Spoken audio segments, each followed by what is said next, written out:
कसम है सलीके से सफ बांधने वालों की, फिर डांटने वालों की झिड़क कर, फिर जिक्र यानी कुरान पढ़ने वालों की गौर करके कि तुम्हारा माबूद एक ही है जो आसमान और जमीन और जो चीजें इनमें हैं सब का मालिक है, और सूरज के तुलू होने के मकामात का भी मालिक है। बेशक हम ही ने आसमान दुनिया को सितारों की जीनत से सजाया और हर शैतान सरकश से उसकी हिफाजत की कि ऊपर की मजलिस की तरफ कान न लगा सकें, और हर तरफ से उन पर अंगारे फेंके जाते हैं यानी वहां से निकाल देने को, और इनके लिए हमेशा का अजाब है।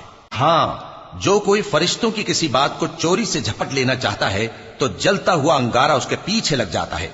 तो इनसे पूछो कि इनका बनाना मुश्किल है या जितनी खलकत हमने बनाई है उसका। इन्हें हमने चिपकने वाले गारे से बनाया है। हां, तुम तो ताज्जुब करते हो और ये मजाक उड़ाते हैं, और जब इनको नसीहत की जाती है तो नसीहत कबूल नहीं करते, और जब कोई निशानी देखते हैं तो ठट्ठे करते हैं और कहते हैं कि ये तो खुला जादू है।